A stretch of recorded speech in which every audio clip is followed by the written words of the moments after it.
If you are enjoying this podcast and other podcasts on the Dragon Wagon Radio Network, be sure to check out the Dragon Wagon Shop. Awesome t-shirts and mugs from your favorite shows so you can tout your podcast pride all while supporting your favorite podcast network. And make sure to check it often for new items and limited time designs. Shop now at dragonwagonradio.com/shop and get your dragon swag on.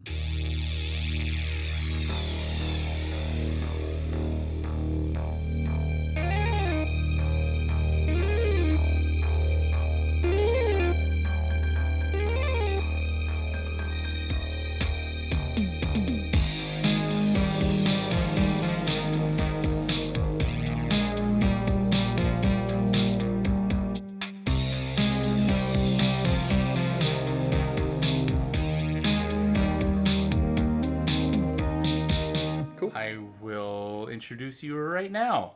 Oh, we're rolling? All right, cool. Welcome back to The Hell With This. My name is Mark Heiliger. Chad Peter is absent again because he doesn't love you. And I am with a new co-host, Chris Tonick. Hello. Welcome, Chris. Thank you. We have worked together on a few projects. We have. We started together on, well, I joined you on an MTV show together called Caged. Yes. Which I liked. I did too. I don't care for like cage fighting UFC guys. This is about a bunch of 18, 19 to 20-year-old guys getting into cage fighting in Tennessee, right? It was Louisiana. But it was way more like aspiring to be Friday Night Lights than like about cage fighting. Right. But yeah, it was a pretty good show, which is why it lasted one season on MTV. But it was more of the documentary style than like reality competition. Yeah, I think that was the big point of contention, was they wanted more Teen Mom and less like trying to be a documentary about these guys. So yeah, it was a good show. Well, it lasted. So all 13 episodes. All 13 episodes. Maybe it's on DVD somewhere. Yeah. And then after that, we worked together on American Ninja Warrior. And you got stuck with the night shift, unfortunately. Yes, I did. Well, no more. You've been working on a lot bigger things now. Like you were on Star Trek Into Darkness. I was on the first Guardians of the Galaxy. Mm-hmm. John Wick 2, Straight Outta Compton. So yeah, been able to chain features together pretty well with, little spurts of television work in between. And you worked on a movie that's coming out very soon, I The did. House with a Clock in Its Walls. Yes. Let me show you something real quick. Yeah, show me. Oh, you have the book? Original book. That's awesome. I've had all of John Belair's books since I was a kid. I was a huge fan. It's basically H.P. Lovecraft meets Hardy Boys.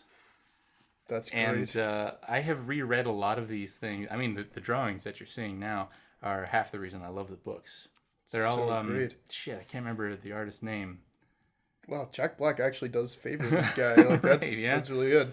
Like I know our screenwriter, producer, like Eric Kripke is like a huge fan of these books, and that's why he was so passionate about like making it into a movie. And yeah, I really, really dug it. Like I came on to replace an assistant editor who was working on it, who got a gig cutting a horror film, and so he was, leaving the assistant job for the cutting job, and so I sort of, coming in like halfway through on those things, you're always like, oh, I hope this is good, and I sat down to watch it the first morning, and I'm like, I really like this. Like I didn't know the book beforehand, but it has the feeling of like a 1980s Amblin movie where it's like very sort That's good. I'm glad to hear that. like Goonies-esque, and yeah, I'm really happy with it. It's a fun movie, and like it's coming out in September. That's the month we're in now. Yes. Usually that is sort of a graveyard for bad films that just require a theatrical release for some reason. For sure. This is not one of those, in your opinion? No, I think actually what they're aiming for is because it's right at the end of September, it's like the pre-Halloween crowd,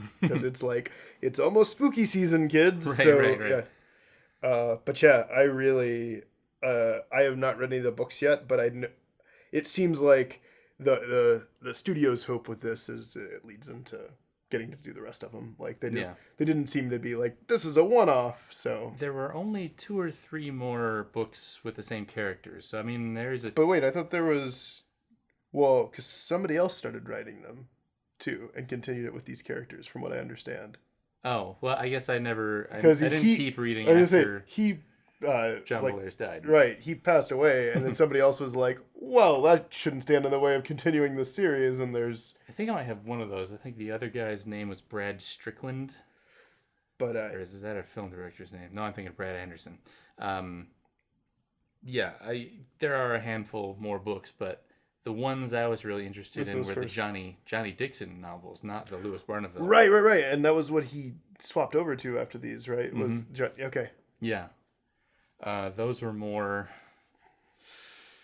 less magic, more paranormal. Okay. If that makes any sense.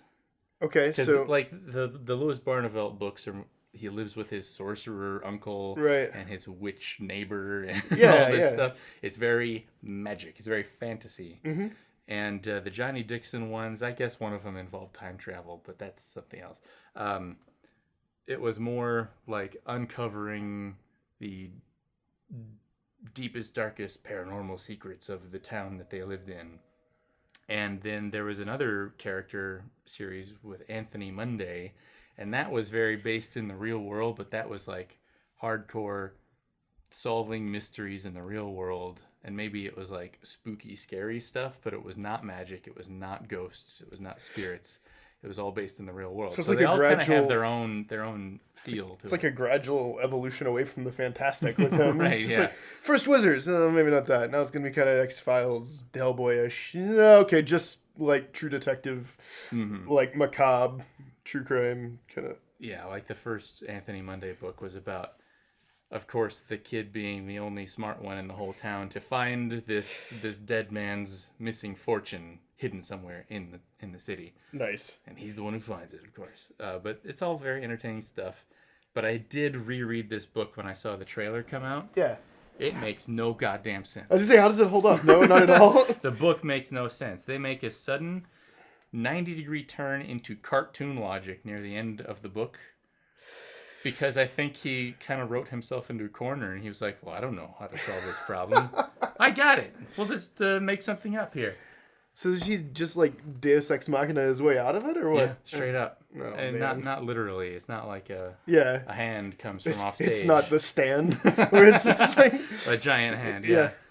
Nothing quite that bad. I maybe I'll show you the section when we're not recording. Yeah, for sure. It was pretty ridiculous, and... I'm curious to see... I hope that they improved on the story. Yeah, I'm curious to see how it stacks up with like the ending that we came up with in the movie, because I know it's certainly respectful of the source material, but from what I understand from people who know the book, it's like it is not the same story. It's just sort of like very much a reinterpretation. They took the same idea and went to a better place, hopefully. Hopefully. Kyle MacLachlan's in the movie. He is. Jack Black. Cate Blanchett. Yeah, it's got a good cast. We were joking. Directed by Eli Roth. His first time not making a rated R movie, and I think he honestly has really good sensibilities for a PG movie, because it's exactly what I wanted as a kid, or it's sort of because he's comes from that horror background of he's like pushing the edge of PG, and that's what you want when you're a kid. It's like Gremlins was PG, and that's pretty horrifying. Another movie that we did on this podcast was Poltergeist. That was PG. Oh my gosh, that one I can still... That has a man ripping his own face off. I know! And that's a PG movie. I revisited that a few years ago, and I'm just like, no wonder this scared me as a kid. This is still scary now. Yeah, I think that is an American classic. Absolutely. The hallway guardian, that weird, creepy huge, dog thing. Spindly oh my gosh. Creature. You're just this is just nightmare fuel. Yeah. God. And the steak on the countertop erupting in maggots. Oh, right. Pretty nasty. And the swimming pool with all the corpses popping out of the ground. And now I'm going back to this other podcast we did where I mentioned this. They actually used real skeletons as the bodies on that movie. Not all of them. I think some heard of those that. were real skeletons. Because it was it like a scheduling thing? Like they couldn't get fake bodies fast enough, and they could more easily get real I think ones it or was something? one of those things like the prop house had these skeletons forever, and they didn't realize some of them were real.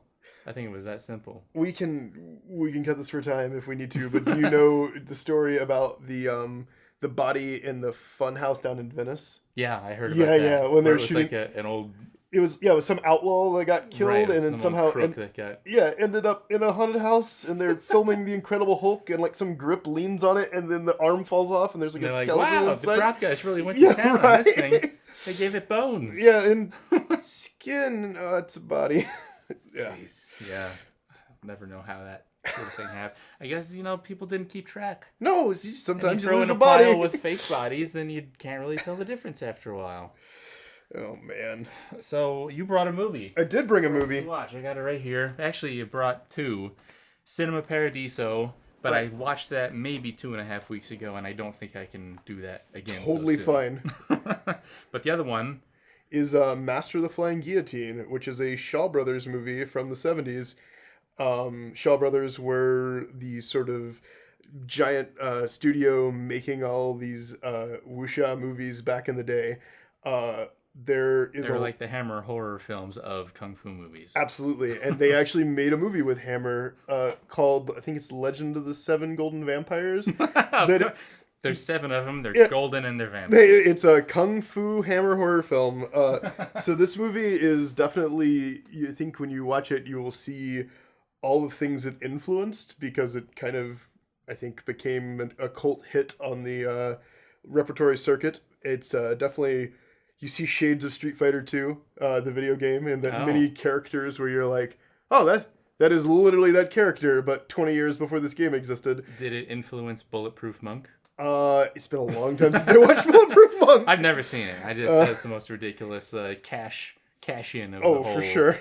resurgence. And it definitely, like Go-Go and Kill Bill, her weapon comes straight from this movie, and it's like a mace on a chain. It's a mace on a chain, swinging it and kicking it everywhere. Absolutely. And so I found this movie in college, because I think that was about the time Kill Bill was in production, and I heard it mentioned, and so somebody re-released it on DVD, and I watched it and was just like, this is amazing, and I have had this DVD ever since. So yeah, we should give it a watch. Yeah, I have heard of it. It has never been presented in front of me in any form on Netflix or anything, so I just haven't gotten around to watching it. So I'm glad this is happening right now. Awesome. Let's go. Cool.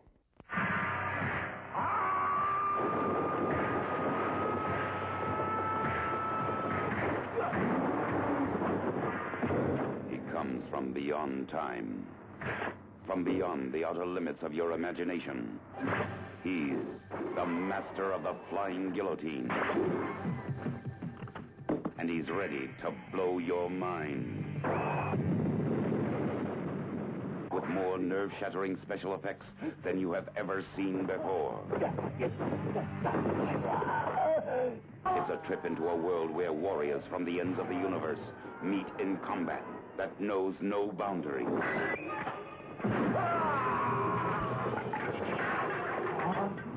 A world where silent soldiers of death try everything in their power to conquer the most gruesome weapon ever conceived. See special visual effects filmed entirely in Super Cinevision as the master of the Flying Guillotine encounters the most amazing creatures in this or any world.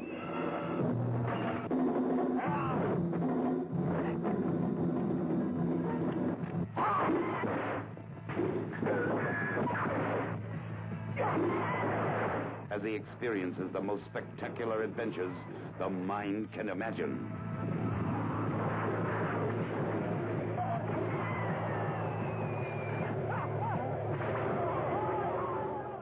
The master of the Flying Guillotine.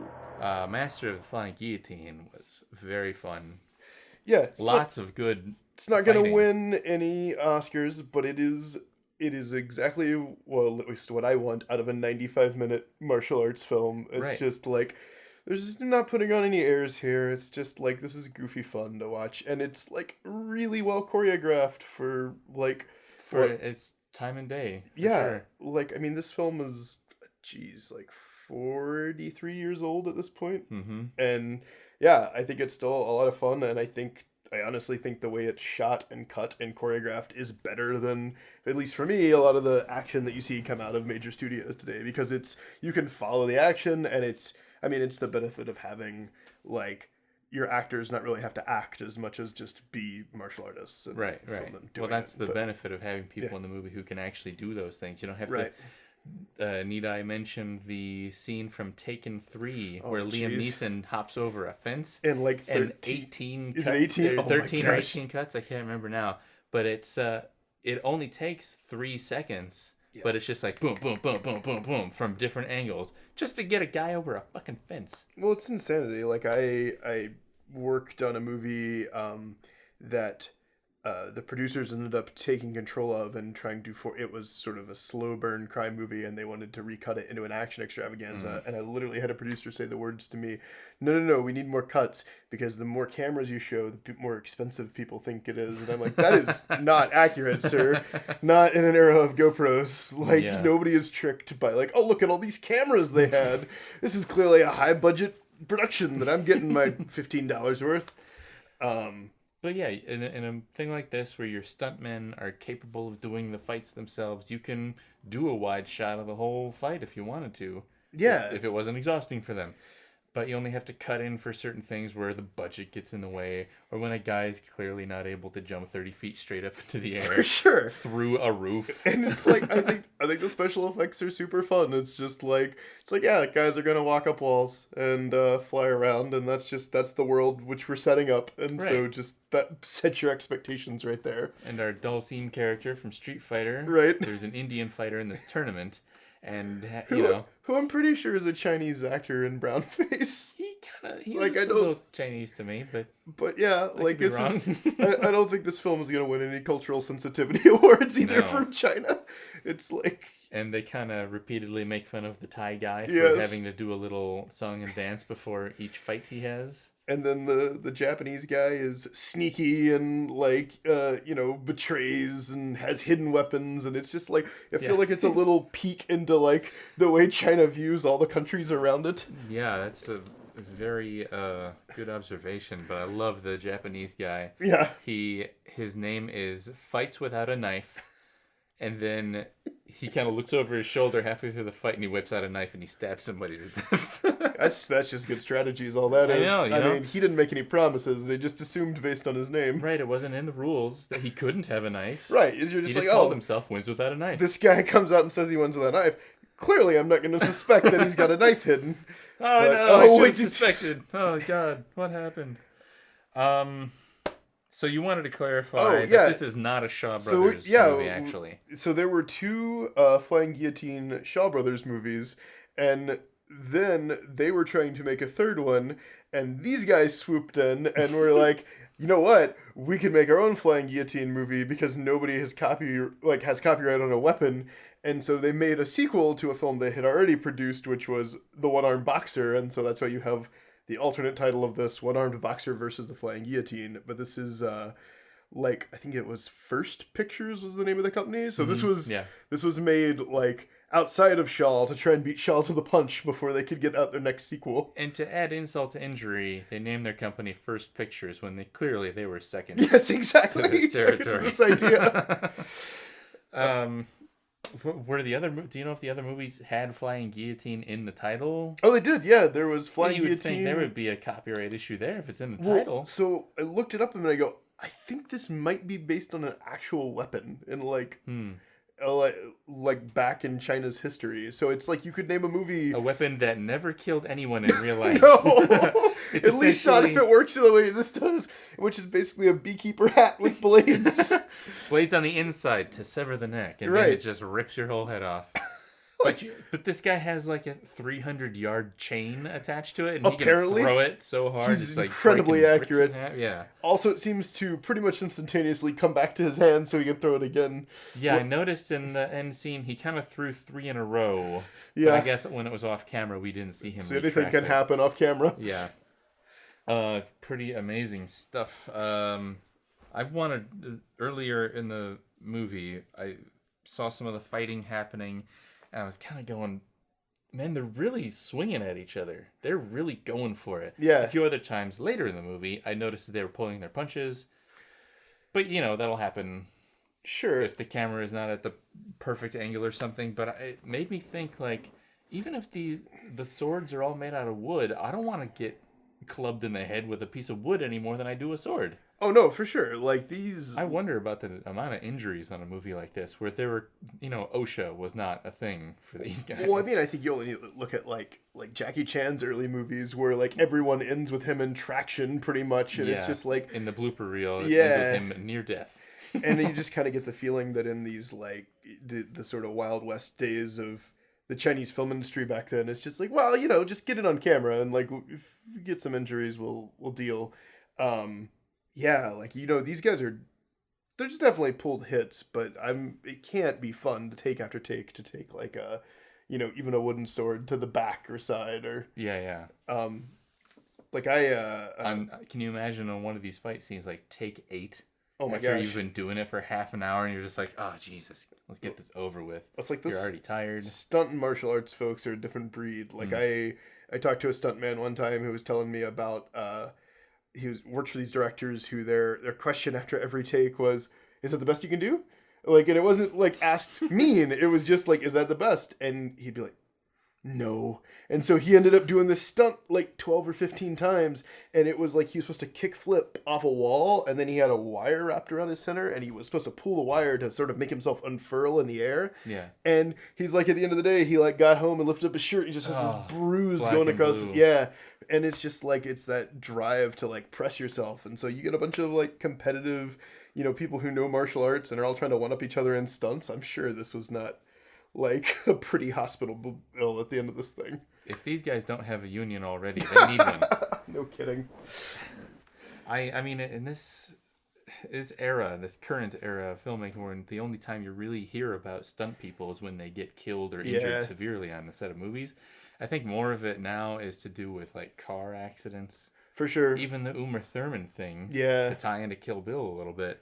When Quentin Tarantino was going Just like faster, and then the car slips off the road. Uma Thurman is driving instead of a stunt person, and she might have had whiplash or something. Well, it's like one of those things where like they drove down the road in one direction, and they're like, yeah, it's fine, and nobody drove the direction that the action was actually going to happen. Yeah. And then when you did that, it's like, oh, there's a pothole here, and so yeah, it's like there's all these opportunities for things to go wrong. Like it seems like nowadays, yeah, it's driving, it's falls. People seem to like. You hear about crew people Yeah. setting up scaffolding or something. They unfortunately fall sometimes. I remember on Spider-Man 1 or 2, they had just a crew guy plummet to his death. Jeez. Just to make a movie, just because he was setting up the lights or something.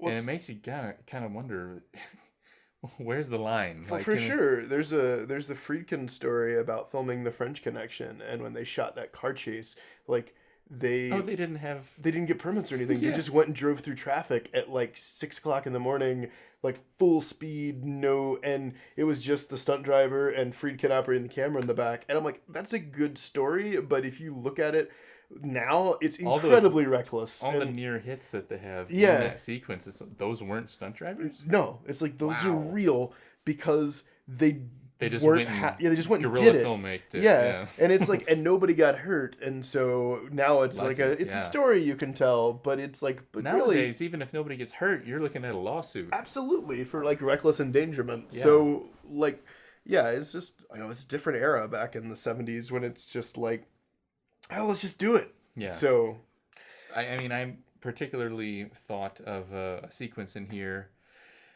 It's at the fighting tournament, which takes up the whole middle 35 minutes of the movie. For sure. It's just fight after fight. There's no real dialogue. No. Nothing's dramatically happening. It's just guys you fighting. paid your ticket. Here's what you came for. That's like the big show. Yeah.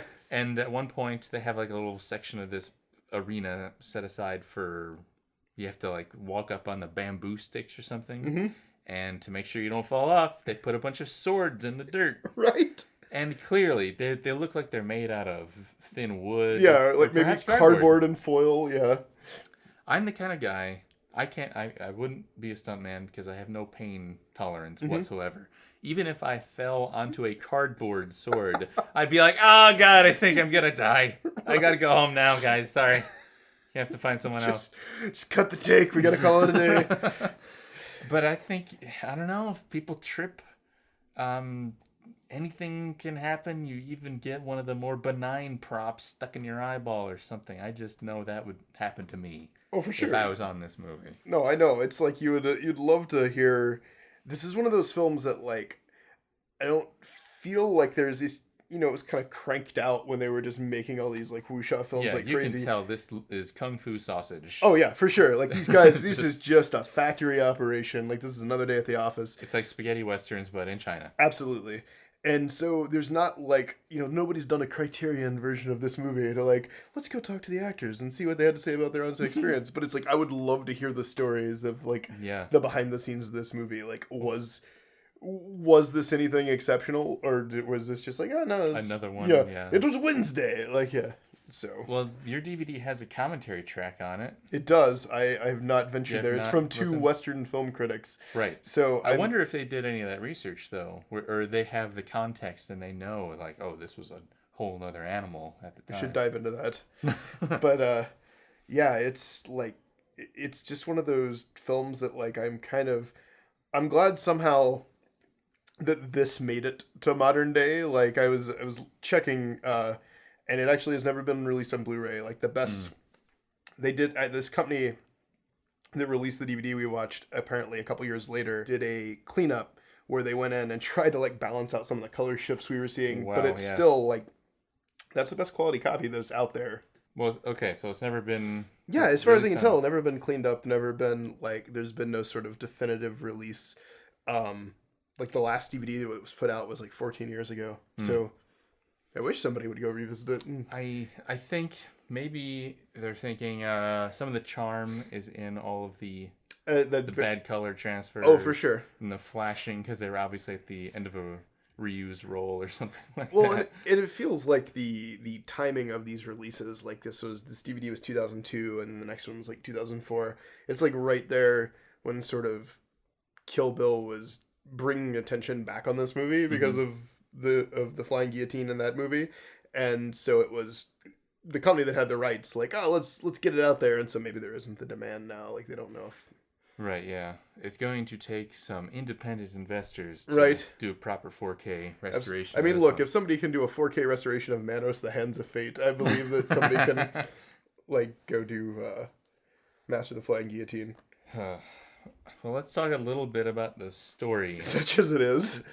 Like, it starts with an old blind man on a mountain. Right. Who is the master of the Flying Guillotine. And we pretty much immediately learn, not a priest, as he seems to be. Yeah. Like, he is a government assassin. Right. Who lives in solitude.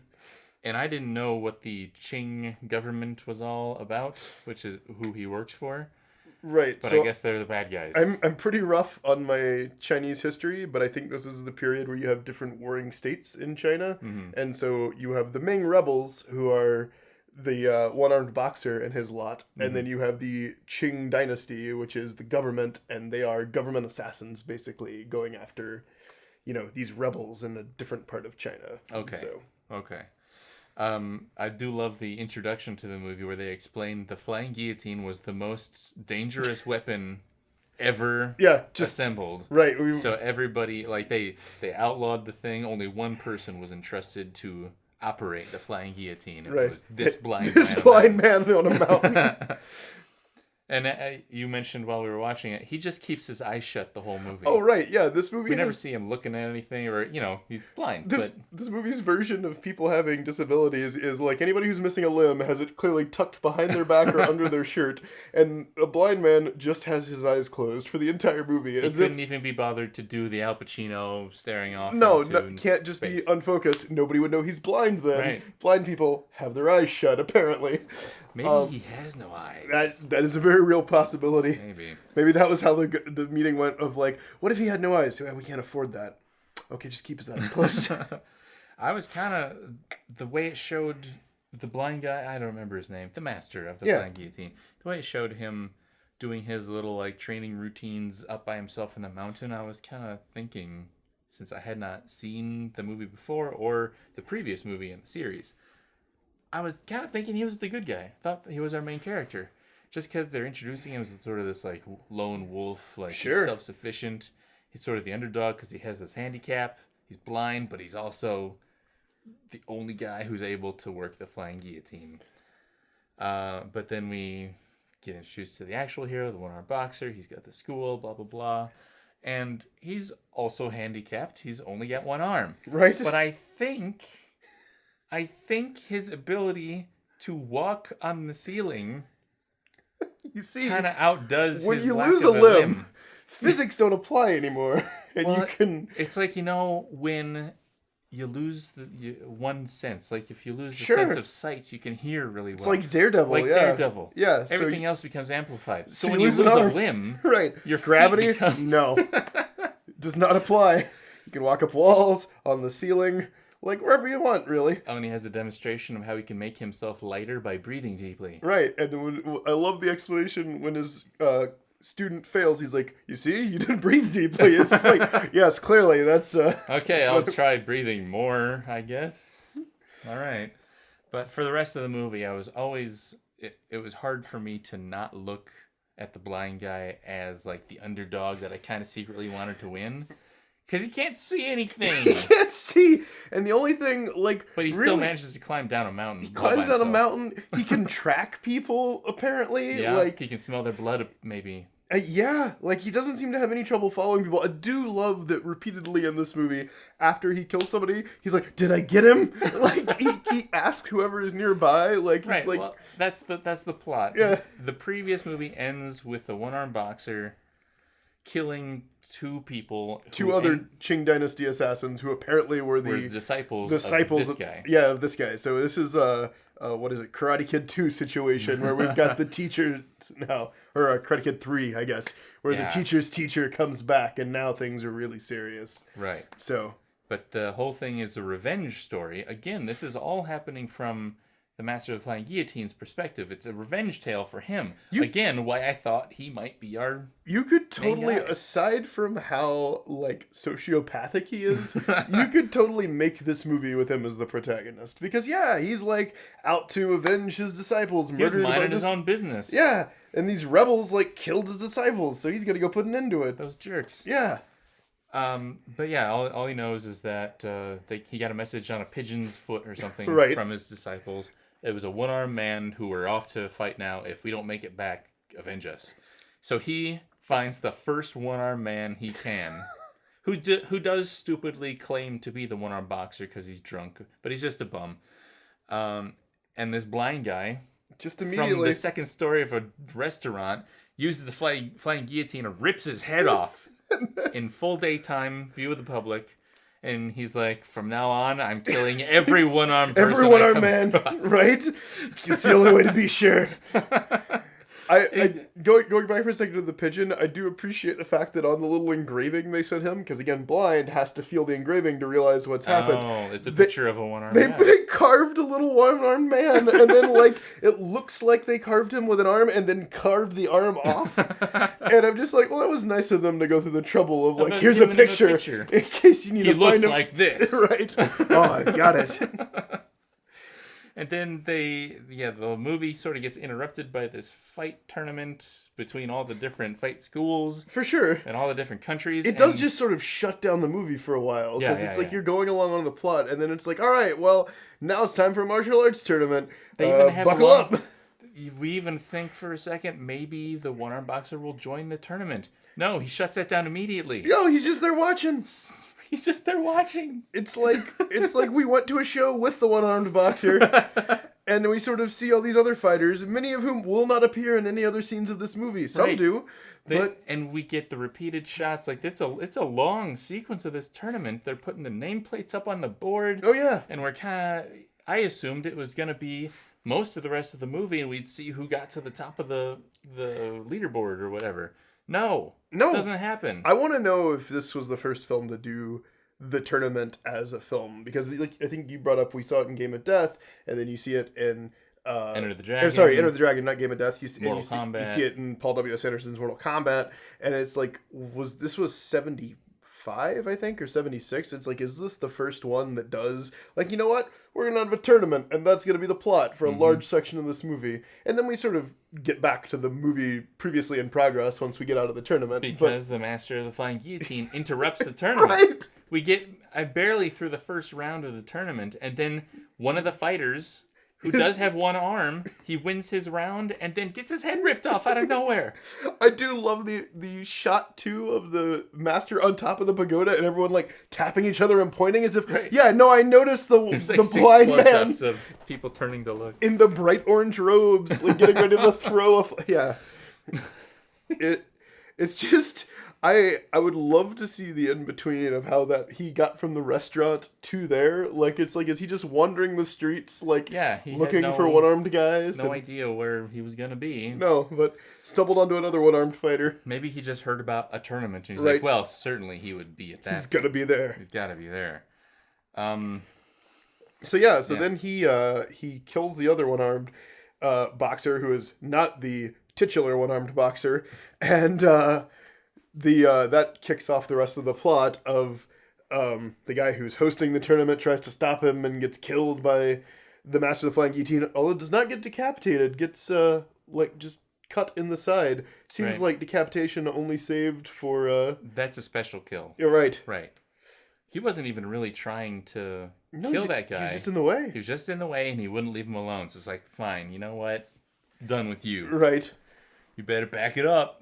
The thing I was pleased with this movie about, a lot of kung fu movies, and even like samurai movies, any Asian culture action movies like this. This was the thing that came up during our talk after Blade of the Immortal. The climax of the film often just depends on one character finding the strength within himself. Sure. And just powering through, sheer willpower. Instead of the Western typical plot where somebody defeats the bad guy with cleverness. Right. Or some little trick. They take advantage of whatever's around them. Like Jackie Chan, I think, is more along those lines because as a fighter in his movies, he's using all these different tools around him. He's using the environment to do his fight choreography. And that's what makes it really interesting to me. For sure. It makes it totally varied. Every movie is different. Really love the movie Who Am I, by the way? Mm-hmm. If you've seen. I have. Okay. Yeah. Love the finale to that movie. And in this movie, we don't get the bad version. We get sort of the good version. And it is a really long, drawn-out fight. However, they thought ahead and they planted these little traps that throw axes on certain triggers. So it isn't completely just like, yes, I'm going to fight. I'm going to punch this guy until he is dead. It's not that kind of movie. What's like a strategy with his students, and they. I was gonna say, the gravity bending comes back, and like there's a lot of plant and payoff in this, which I think I really respond to, and it's like I try and think of like sort of the either the Chinese or Japanese action movies that I like, and it's like the ones that end up getting accused of being more Western, but I think I really like I love Kurosawa movies, but like if you look at like Yojimbo and Sanjuro and those movies that are just sort of straight up action movies, it's all about like plant and payoff, and it's like storytelling. Right, exactly. I know, other than just like brainless action sequences. Can you just find the will to do it? Yeah, it's like this, no, we're going to establish this. And I think like what you see in this movie and in Jackie's films are like this sort of relationship like the martial arts film has with like a dance film or a musical, where it's very much about like using the environment. And I heard somebody phrase a musical as like the way a musical is supposed to make sense is that like the emotion of the scene is such that the characters can't help but burst into song, and that's what breaks the world and in sort of why it breaks reality. And in these films I feel like when it's done well, it's like the fights become like a means of expressing the emotion of the scene. It's an extension of what they were already doing. Yeah. It's not just like, and now we fight. It's like supposed to be, it should be a continuation of the themes from the scene. Yeah. I think this movie has it both ways. It does. It definitely has ones where you're like, all right, well, this is just like, it's been 10 minutes. So let's get some more fights going on. But then when it's at its best, like it's definitely, it pays it off and it feels like the emotion is there, and it's done really well. And I like the use of environment, which, like you said, is a thing Jackie has really popularized, but this does it somewhat too. And I would say most of the non-Jackie Chan kung fu movies I've seen, end up relying more on a specialized weapon Yeah. for each fighter as opposed to like the world at large. For sure. Or it doesn't it's not focused on chase scenes really where you're trying to, outpace somebody like that. Well, it's like when you find out that like Jackie's idol is like Gene Kelly, like so much of that makes sense because it's like I think you can draw a direct line from like Singing in the Rain, like dancing with like the telephone pole and stuff to, Jackie fighting off guys with a mop and a ladder and Right. And yeah, this film definitely has its cake and eats it too. Or you have some fight scenes that are just two guys with fists going for a while, but then I think this last fight is great with the axes and the bringing back of the wall walking and like the setup of sort of you get a little bit of the mind over matter stuff with the fight with the Thai. Oh, we haven't even talked about the Thai fighter and his musical intros. But maybe the most gruesome death in this movie, like the fight on the metal, the hot plate. Oh yeah, I forgot all about. Didn't make a note of that. That was one of the more clever ways of For sure presenting a kill in this movie. They kind of trap this Thai fighter, not Star Wars Thai fighter, a fighter from Thailand. They trap him in this little hut with a metal floor, and they light a fire underneath the building, and he's always barefoot. So they were like, yeah, this is how we're going to get him. And he ends up burning his hands and feet to a crisp, losing the fight that way. That was another one of those things where it isn't just, I'm going to punch this guy so hard that his heart stops. It's not that simple. Like, they really planned ahead to make it work.